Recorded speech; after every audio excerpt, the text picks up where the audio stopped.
पहलगाम हमला सिर्फ एक आतंकी घटना नहीं थी, ये एक जियोपॉलिटिकल शतरंज की चाल है जिसमें खिलाड़ी हैं पाकिस्तान, मास्टरमाइंड है चीन और अफसोस किनारे खड़ा है भारत का ही एक वर्ग, विपक्ष।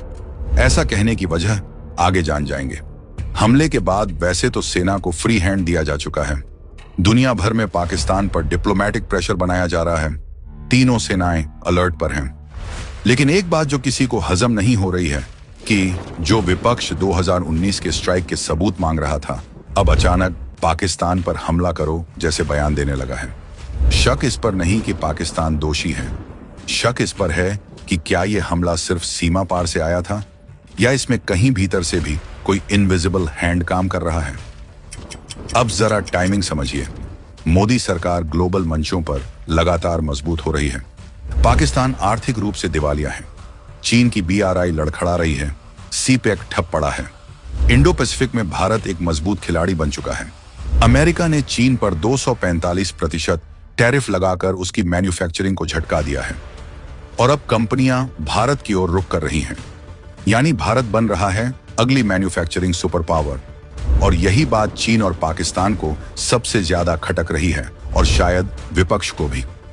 अब चीन अपने गिरते एजेंडे को सहारा देने के लिए पाकिस्तान का सहारा बना हुआ है और वैसे भी पाकिस्तान में अकेले इतनी हिम्मत नहीं कि वो भारत पर हमला करे, खासकर तब जब भारत में मोदी सरकार हो।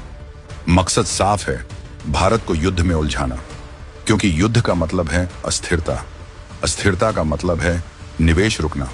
जो रोड, पोर्ट्स, एयरपोर्ट्स, यूनिवर्सिटीज, अस्पताल बन रहे हैं उन पर ब्रेक लगाना और अंत में विपक्ष को चुनावी मौके देना ताकि वो कह सके मोदी जी ने किया ही क्या। युद्ध में उलझते ही भारत का फोकस LAC से हटेगा और यहीं से चीन अपने खेल में आगे बढ़ेगा। ये सिर्फ हमला नहीं है, ये आर्थिक वॉर की शुरुआत है। विपक्ष को भी इसका पूरा अंदाजा है, फिर भी वो सरकार को युद्ध में धकेलने की भाषा बोल रहा है। क्यों? ताकि मोदी सरकार का सबसे बड़ा वादा, भारत को तीसरी सबसे बड़ी आर्थिक महाशक्ति बनाना, अधूरा रह जाए। वो इस अधूरे वादे को चुनावी मुद्दा बना सके, यानी पूरा दबाव मोदी सरकार पर डालना है, चाहे इसके लिए देश को ही क्यों न दांव पर लगा देना पड़े। लेकिन उन्हें याद रखना चाहिए, ये वही सरकार है जिसने उरी के बाद सर्जिकल स्ट्राइक की, पुलवामा के बाद एयर स्ट्राइक की और हर बार जमीन पर जवाब दिया, बिना हो हल्ले के, बिना राजनीति के। भारत बदला जरूर लेगा, लेकिन अपनी मर्जी से, अपनी टाइमिंग पर और अपने मैदान पर।